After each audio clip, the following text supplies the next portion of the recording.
What's going on, everybody? Thank you for checking out my new MMA channel. I'm Tom Albano.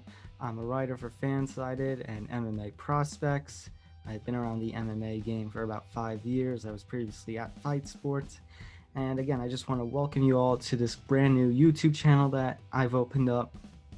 I've opened it to hopefully create some more video content for my MMA media profile. Looking to do card previews, predictions on this channel, some reactions to breaking news and to cards that occur. And I'm hoping to get some interviews with fighters and some fellow MMA media. So if you can, hit that subscribe button. And don't forget to also follow me on Twitter at Thomas J. Albano and on Instagram at Thomas J. Albano.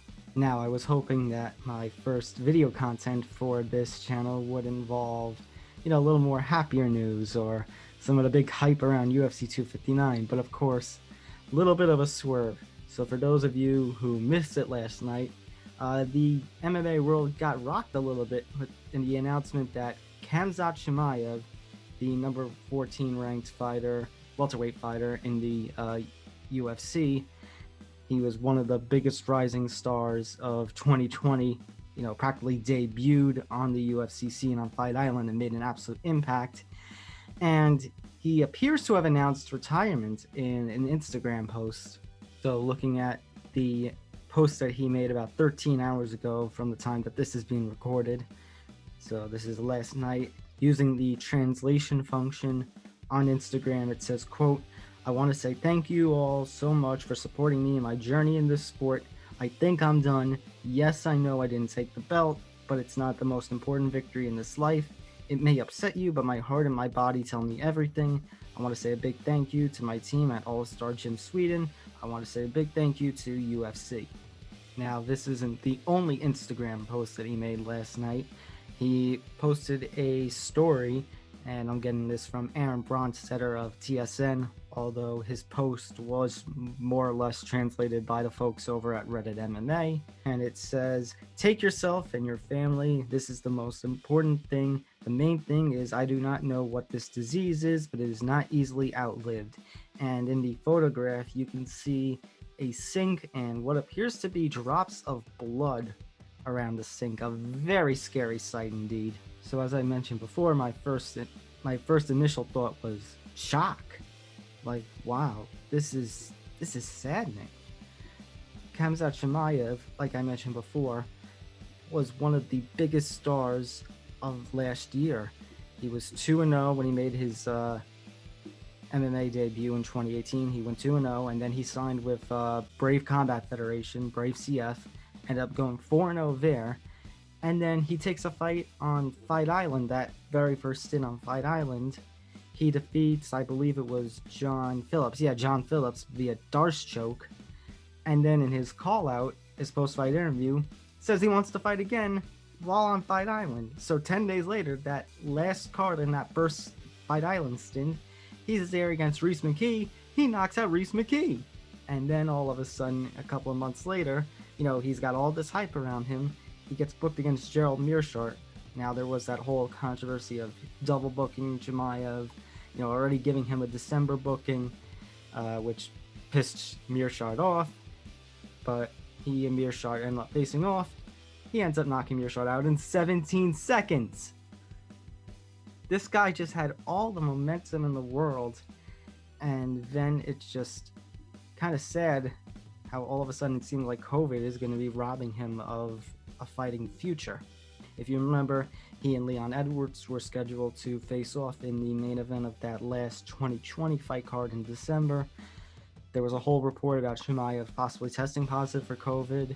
They wrote off those reports quickly, but then Leon Edwards tested positive for COVID, and that fight got scrapped anyways. They were rebooked for the January 20th card, and then it turns out Chimaev did test positive for COVID and was still feeling the effects, so scrapped one more time. Booked for March 13th for next week's UFC Fight Night card. Chimaev still feeling the effects of COVID, once again scrapped.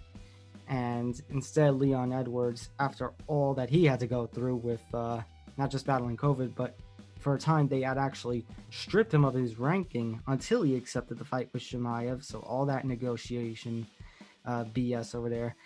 And now instead Leon Edwards will be facing Bilal Muhammad next week. And Chimaev, well, it's kind of sad.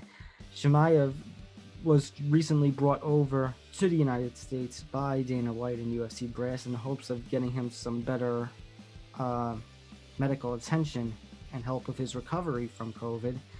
And according to Dana White, he was booked for June to possibly face Neil Magny. And actually, Chimaev himself had posted a couple of days ago, he was, teasing, hey, Neil Magny, be ready for June. And now all of a sudden, who knows what's going on here. Now, speaking of Dana White, he did make a comment to MMA Junkie's John Morgan when asked about this situation and said, Chimaev is not retiring. He's still going to fight in June. I don't know how to feel about Dana White, saying something like that. I mean, yes, it kind of sucks to lose a talent like Chimaev, but at the end of the day, his health is more important. Also, I find it kind of funny that, when a fighter is considering retirement, he has this whole thing of when the R word comes into your head, you've already retired and you should walk away from the sport.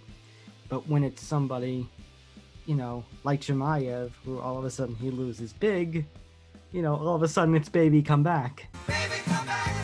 So is Khamzat Chimaev actually going to be retiring? I mean, on one hand, you can say it's maybe a bit of a rash decision after all the battle that he's gone through. I mean, everybody has bad days, everybody has dark times, but when you consider this, Chimaev is facing a virus with different strains that affects everybody differently. I mean, think about it. This guy is in fighting shape. He's one of the best fighters in the world at welterweight, and he's not only fought at welterweight, I believe he's fought at middleweight too. The guy is in phenomenal shape. He's a great fighter, and this is affecting him really badly, it seems. Speaking of fighters being affected greatly by COVID, think about what's going on with Cody Garbrandt. Cody Garbrandt, after his win over Rafael Assunção in June at UFC 250, he was scheduled to drop down to flyweight and challenge Davison Figueiredo at UFC 255. Of course, because of COVID, because of Garbrandt's battle of COVID, that never happened. Instead, he was replaced with Alex Perez. Garbrandt, I mean, we haven't really heard or seen much of Garbrandt. I don't think he has another fight booked or anything, so he's still dealing with all the aftermath of COVID. It's scary to think how much this virus has really affected us, and we're coming on now 1 year of this global pandemic. So at the end of the day, losing a talent like Chimaev is sad, and maybe he can make a big recovery, and maybe he can get back to the cage, but right now, fighting in a cage isn't important. Right now, his health is most important, his family is most important. Khamzat Chimaev, my heart goes out to you. Please feel better. And if this really is the end of the road, it sucks to lose Khamzat Chimaev in the cage with how bright his star could have been and how bright his star already was with that amazing 2020 that he had and the fights that he had before it, like in Brave CF and all. But man, what a ride it was. Alright everyone, I have to break in here for a second. This is an update to this story, this coming from Ariel Helwani, and this is a post from Ramzan Kadyrov, the head of the Czech Republic.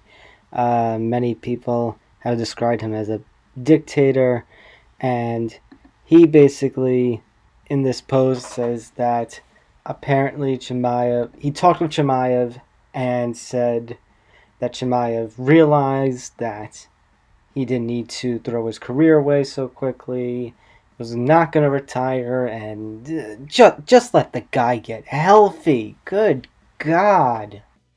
So that's going to do it from me. Thank you all again for checking my channel out. Make sure to hit that subscribe button and make sure to give me a follow at Thomas J. Albano on Twitter and on Instagram. And hopefully I got more video MMA content coming your way. Thanks for checking out the channel, guys. Peace out.